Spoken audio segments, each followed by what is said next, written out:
नमस्कार। 3 अप्रैल दिन शनिवार शाम के 7 बज चुके हैं और आप सुन रहे हैं हिमाचल अभी अभी का रेडियो बुलेटिन। मैं हूं आपके साथ जयप्रकाश तोमर।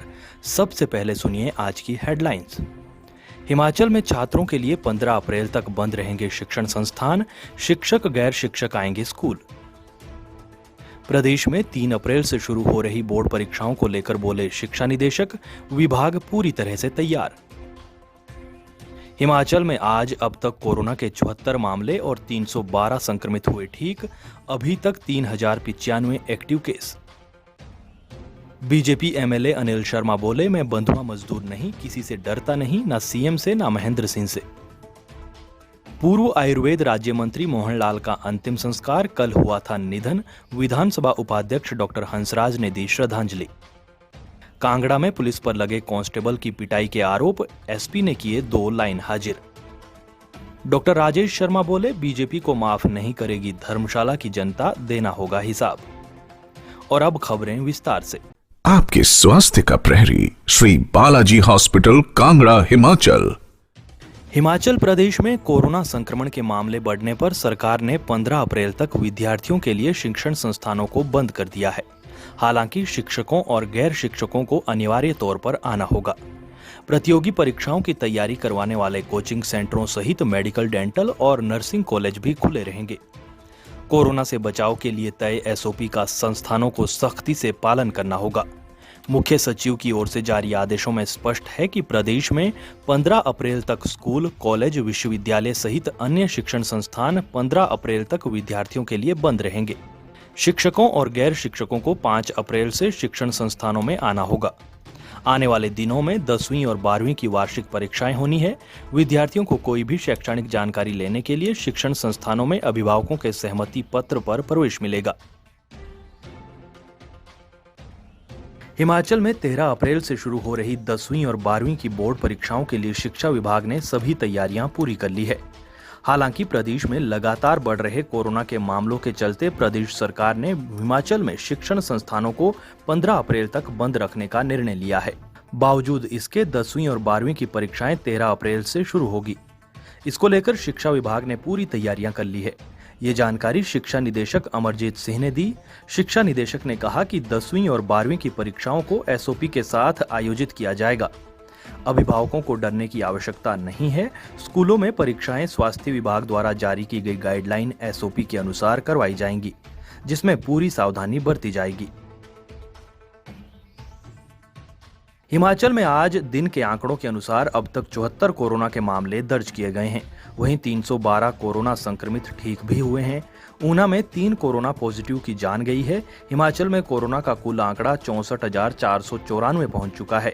अभी 3,095 एक्टिव केस है। अब तक 60,336 कोरोना संक्रमित ठीक हो चुके हैं। कोरोना डेथ का आंकड़ा 1,046 तक पहुंच गया है। ऊना में 21, चंबा में 19, बिलासपुर में 16, शिमला में 11, मंडी में 5, सोलन और कांगड़ा में अब तक एक मामला सामने आया है। ऊना के 88, हमीरपुर के 68, कांगड़ा के 52, सिरमौर के 30, शिमला के 26, चंबा के 24, सोलन के 15, मंडी के 8, किन्नौर का 1 कोरोना पॉजिटिव ठीक हुआ है।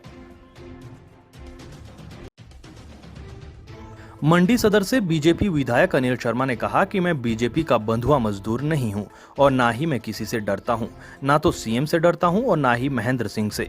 इस दौरान उन्होंने जमकर अपना गुब्बार निकाला और सीएम जयराम ठाकुर और मंत्री महेंद्र सिंह ठाकुर पर जमकर निशाना साधा। अनिल शर्मा ने कहा कि आज सीएम जयराम ठाकुर मंडी में आकर कहते हैं कि बेहतर होता अगर सदर विधायक उनके साथ होते, जबकि खुले मंच पर उनकी पार्टी के नेताओं ने ही उन्हें जलील किया। शिवरात्रि महोत्सव में विधायक को पूरी तरह से नजरअंदाज किया गया। इसके बाद भी सीएम को लगता है कि विधायक उनके साथ चले। उन्होंने कहा कि सदर क्षेत्र उनका परिवार है और आज वह अपने परिवार के लिए खड़े हैं और हर स्तर पर अपनी आवाज बुलंद करेंगे। Shri Balaji multi speciality hospital, Kangra, जहां आपको एक ही छत के नीचे मिले बेहतरीन चिकित्सा सुविधाएं, cardiology, laparoscopic, general surgery, neuro surgery, orthopaedics, paediatric, radio diagnosis, urology, gastroenterology, ophthalmology, pathology, medicine, anaesthesia और डेंटल जैसी अत्याधुनिक और बेहतरीन चिकित्सा सुविधाएं। 24 घंटे इमरजेंसी सुविधा, 9 बेड के साथ critical care unit, cardiac monitor और डिफिब्रिलेटर्स, सेंट्रल ऑक्सीजन लाइन और वेंटिलेटर सुविधा। हिमाचल प्रदेश के सबसे बड़े निजी स्वास्थ्य सेवा प्रदाताओं में से एक Shri Balaji multi speciality hospital Kangra राष्ट्रीय स्वास्थ्य बीमा योजना के साथ सूचीबद्ध Shri Balaji multi speciality hospital Kangra BPL परिवारों के लिए अस्पताल में कैशलेस भर्ती होने के साथ ही ईसीएच की भी सुविधा। हमारा पता Shri Balaji multi speciality hospital, Balaji Vihar, Ujjain, Kangra. संपर्क करें 9218411108 पर। Shri Balaji multi speciality hospital Kangra.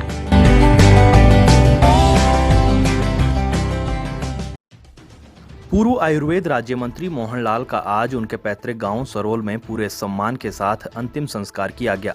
इस मौके पर विधानसभा उपाध्यक्ष डॉक्टर हंसराज के अलावा विधायक पवन नैयर और जियालाल, जिला मार्केट कमेटी के अध्यक्ष डीएस ठाकुर और एडीसी मुकेश रेपसवाल ने उन्हें श्रद्धांजलि अर्पित की। मोहन लाल का पिछले कल जालंधर के एक निजी अस्पताल में निधन हो गया था। वो लंबे समय से बीमार चल रहे थे और उन्हें उपचार के लिए जालंधर के निजी अस्पताल में भर्ती करवाया गया था। मोहन लाल चुराह पहले राजनगर के विधायक रहे हैं। हिमाचल के जिला कांगड़ा में पुलिस वालों पर ही एक पुलिस कांस्टेबल की पिटाई करने के आरोप लगे हैं। पुलिस कांस्टेबल अभी पठानकोट के एक निजी अस्पताल में भर्ती है। कांस्टेबल की माता और बहन ने कोटला पुलिस चौकी के कर्मियों पर पिटाई के आरोप लगाए हैं। वहीं पुलिस कांस्टेबल के परिजनों सहित अन्य लोगों ने आज कोटला पुलिस चौकी के बाहर प्रदर्शन किया और पुलिस कर्मियों पर कार्रवाई की मांग की। लोगों के गुस्से को देखते हुए एसपी कांगड़ा विमुक्त रंजन ने पुलिस चौकी कोटला के 2 पुलिस कर्मियों को लाइन हाजिर किया। साथ ही डीएसपी ज्वाली सिद्धार्थ शर्मा को मामले की जांच का जिम्मा सौंपा है। डीएसपी 1 हफ्ते में जांच कर रिपोर्ट एसपी को सौंपेंगे। कांग्रेस के प्रदेश प्रवक्ता डॉक्टर राजेश शर्मा ने एक बार फिर बीजेपी सरकार पर बड़ा सियासी हमला बोला है। उन्होंने आरोप लगाया कि बीजेपी कांग्रेस कार्यकाल में शुरू हुए कार्यों को बर्बाद करने पर तुली है। बीजेपी एक भी नई परियोजना गिना दे तो जनता उन्हें जरूर माफ कर देगी। उन्होंने कहा कि जिस तरह से बीजेपी ने धर्मशाला की बड़ी एवं महत्वाकांक्षी परियोजनाओं को बर्बादी के मुहाने पर लाकर खड़ा कर दिया है, उसे देखते हुए नगर निगम चुनाव में जनता बीजेपी को कभी माफ नहीं करेगी। विकास कार्यों को लटकाने के लिए बीजेपी को जनता के सामने जवाब देना होगा। तो ये थे आज के मुख्य समाचार।